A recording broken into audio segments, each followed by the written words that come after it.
Next chapter है जिसका नाम है सम्मिश्र संख्याएं और द्विघातीय समीकरण। आपका जो न्यू सिलेबस आया है उसके अकॉर्डिंग तो आपका ये चैप्टर नंबर 4 है। न्यू सिलेबस कैसे कि लॉकडाउन की वजह से जो सिलेबस कम किया गया था उसमें चैप्टर 4 था, उसको कम कर दिया तो इसका नंबर ये चैप्टर 4 हो गया। और अगर पुराना सिलेबस देखिए अपना एनसीईआरटी के अकॉर्डिंग तो ये है आपका चैप्टर नंबर 5। तो सम्मिश्र संख्या और द्विघात समीकरण, इसके बारे में हम क्या करते हैं, डिस्कस करते हैं। देखो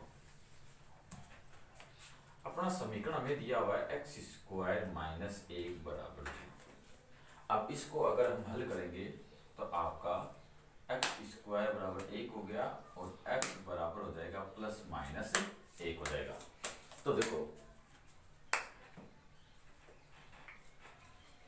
x का मान हमारे पास प्लस का 1 आ गया और माइनस का 1 आ गया, दो मान आ गए। अब दूसरा देखो x स्क्वायर प्लस 1 हो तो यहां हो जाएगा आपका x स्क्वायर प्लस 1 बराबर 0, तो यहां हो जाएगा आपका x स्क्वायर बराबर माइनस 1 और तो इतना आ गया। अब महावीरा आपके आचार्य थे महावीरा, उन्होंने ये कहा कि किसी भी वास्तविक संख्या का अगर हम वर्ग करें तो वर्ग ऋणात्मक नहीं आता। किसी भी वास्तविक संख्या का यानी किसी भी संख्या का अगर अपन वर्ग करते हैं जो अपने जब जितनी हम जानते हैं, जैसे -2 का वर्ग किया स्क्वायर किया तो प्लस का 4 आता है, 2 का स्क्वायर करेंगे तो भी प्लस का 4 आएगा, मतलब ऋणात्मक नहीं आएगा। इसका देखो ये क्या कह रहा है कि x एक ऐसी संख्या है जिसका वर्ग करते हैं तो -1 आ जाएगा, तो ऐसा पॉसिबल नहीं है। तो महावीरा जो आचार्य आपके महावीरा उन्होंने ये कहा कि किसी भी संख्या का वर्गमूल करे तो ऋणात्मक नहीं आता, या ऐसे भी कह सकते हैं ऋणात्मक संख्याओं का वर्गमूल नहीं होता, ऋणात्मक संख्याओं का वर्गमूल नहीं होता। और किसी भी संख्या का अगर हम वर्ग करें स्क्वायर करें तो उसका मान ऋणात्मक नहीं आता। तो दो तरीके से कह सकते हैं, फिर से एक बार देख लो। किसी भी इसके इधर से कहें तो किसी भी संख्या का वर्ग करें तो वो ऋणात्मक नहीं आता, ऐसा कौन कह रहा है, आचार्य जी कह रहे हैं। कौन से आचार्य जी कह रहे हैं, महावीरा ये कह रहे हैं। और दूसरे अगर उधर से हम कहें तो किसी भी ऋणात्मक संख्या का वर्गमूल संभव नहीं है, ऐसा आपके आचार्य महावीर आचार्य ने कहा। उसके बाद में आपका आता है रेने डिकार्टेज। रेने डिकार्टेज ने क्या कहा, रेने डिकार्टेज ने यह कहा कि अगर यहां से हम इसका मान निकालें तो x बराबर आ जाएगा √-1। तो इस प्रकार की संख्या है √-1, √-2 यानी अंडरूट के अंदर माइनस वाली संख्या आ जाए, इनको बोलते हैं काल्पनिक संख्याएं। उन्होंने क्या किया, इनका नाम दे दिया काल्पनिक संख्याएं। यानी बाद में एक आपके गणितज्ञ आए, उन्होंने कह दिया ने डिकार्टेज, उन्होंने कह दिया कि अंडरूट के अंदर जैसे यहां से हम अगर इसका मान निकालें तो आपका आ जाएगा √-1। तो ये √-1 √-2 यानी कोई भी संख्या हो ऋणात्मक संख्या उसका अंडरूट हो तो उसको हम क्या कहते हैं, काल्पनिक संख्या कहते हैं। उसके अलावा बिना ऋणात्मक वाली 1 √2 3 5 7 इस प्रकार की ये संख्या क्या होती है, आपकी वास्तविक संख्या होती है, वास्तविक संख्या। यानी सबसे पहले आपके आचार्य है उन्होंने ये बताया कि ऋणात्मक संख्याओं का वर्गमूल संभव नहीं है। फिर इसको थोड़ा सा मॉडिफाई किया रेने डिकार्टेज ने, उन्होंने कहा कि जो ये इस प्रकार की संख्या, देखो अगर हम इसको सॉल्व करेंगे तो ये तो आएगा ही आएगा, ये तो संभव है कि ऐसा ही आएगा। तो इस प्रकार की जितनी भी संख्याएं आती हैं उनको क्या नाम दे दिया, काल्पनिक संख्या दे दिया। और जो बिना माइनस वाली होती है उनको क्या बोल देते हैं, वास्तविक संख्या। बिना माइनस वाली बाहर ऐसे माइनस हो सकते हैं, कोई दिक्कत वाली बात नहीं है। उसके बाद में आपका आया अगला गणितज्ञ, उसका नाम है आयलर।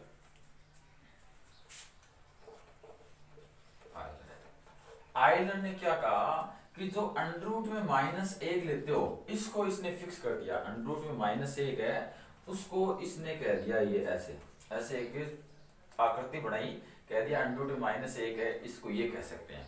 अब इसका नाम क्या है, इसका नाम है आयोटा।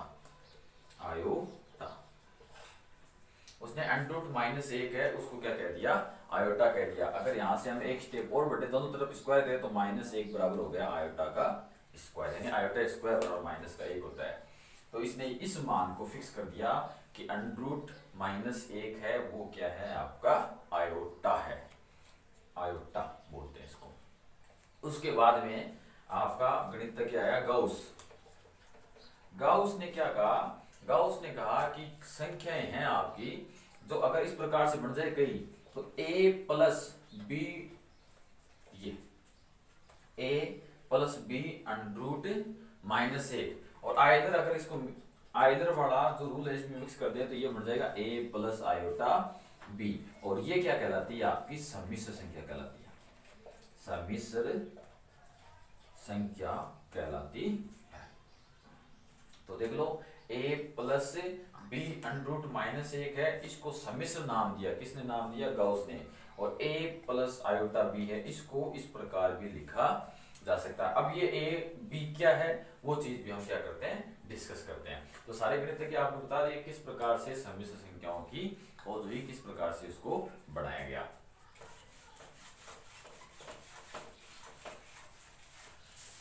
देखो आपको ये और बता देता हूं, सम्मिश्र संख्या है उसको z से प्रदर्शित करते हैं, z से सम्मिश्र संख्याओं को प्रदर्शित किया जाता है। और z बराबर हमने लिख दिया a प्लस आयोटा b। तो ये तो हो गई आपकी सम्मिश्र संख्या, सम्मिश्र संख्या। और आपका a और b है, a और b है आपके real number, real number. Real number का मतलब का वास्तविक संख्या, वास्तविक संख्या मतलब 0 भी हो सकता है, 1 भी हो सकता है, 2 भी हो सकता है, -1 भी हो सकता है, -3 भी हो सकता है, अंडरूट का 3 भी हो सकता है, अंडरूट का 5 भी हो सकता है। केवल इन संख्याओं, ऐसी जो संख्याएं उसको छोड़कर बाकी सारी हो सकता है, यानी अंडरूट के अंदर ऋणात्मक संख्याएं वो नहीं होगी, बाकी सारी हो जाएगी। ये आपका a और b है। और फिर बचा आपका ये i को बोलते हैं आयोटा, आयोटा i जिसका मान होता है अंडरूट माइनस का 1 होता है। तो ये हो गई आपकी सम्मिश्र संख्या। अब सम्मिश्र संख्याएं और बाकी संख्याओं में क्या डिफरेंस है, देखो अगर आपका v का मान 0 हो जाए तो z बराबर क्या हो जाएगा, z बराबर हो गया a प्लस आयोटा डॉट 0। तो 0 को इसी से मल्टीप्लाई करो, कितना हो जाएगा, 0 हो जाएगा, तो z बराबर a। z क्या आपका सम्मिश्र संख्या, a क्या आपकी वास्तविक संख्या, यानी जो वास्तविक संख्या है वो सम्मिश्र संख्या भी है, वास्तविक संख्या है वो सम्मिश्र संख्या भी है। अब इसको समझेंगे, कैसे समझेंगे वो देखो। सबसे पहले हमने पढ़ा था प्राकृत संख्या, ठीक है। अब प्राकृत संख्याओं से बड़ी संख्या होती है पूर्ण संख्या। बता दें कि सारी प्राकृत संख्या है वो किसमें विद्यमान है, पूर्ण संख्या में विद्यमान है। और सारी पूर्ण संख्या है वो किसमें विद्यमान है, पूर्णांक संख्याओं में विद्यमान है। देखो प्राकृत संख्या उपसमुच्चय है, उपसमुच्चय रूप में उपसमुच्चय है पूर्ण संख्या का, यानी प्राकृत संख्या में जितने भी अवयव है वो सारे किसमें विद्यमान है, पूर्ण संख्या में विद्यमान है। और पूर्ण संख्या में जितने भी अवयव विद्यमान है वो सारे किसमें हो गए, पूर्णांक संख्याओं में हो गए। और पूर्णांक संख्याओं में जितने भी आपके सारे वो है वो किसमें विद्यमान है आपके, वो विद्यमान है परिमेय संख्याओं में, परिमेय संख्या आ गई। और परिमेय संख्या में जितने अवयव सारे विद्यमान है वो आपका है वास्तविक संख्या में, वास्तविक संख्या। अब वास्तविक संख्या में जितने सारे अवयव है वो विद्यमान किसमें है, वो है आपके सम्मिश्र संख्या में, सम्मिश्र संख्या। यानी सबसे बड़ी संख्या कौन सी होगी आपकी, सम्मिश्र संख्या होगी, जिसे a प्लस आयोटा b रूप में लिखा जाता है और इसे z से प्रदर्शित किया जाता है। यानी सारी वास्तविक संख्या है उसको हम सम्मिश्र संख्या कह सकते हैं। ये बताने के लिए आपको ये सारी संख्याएं बताई गई है। अब सम्मिश्र संख्या है उसको इंग्लिश में बोलते हैं कॉम्प्लेक्स नंबर, कॉम्प्लेक्स नंबर।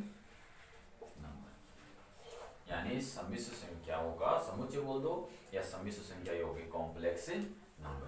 तो आपको बेसिक जितनी सी बात थी सम्मिश्र संख्याओं के लिए वो बता दी है। बाकी आगे की जितनी बात है वो अपन करेंगे नेक्स्ट वीडियो में। आज के लिए इतना ही, धन्यवाद।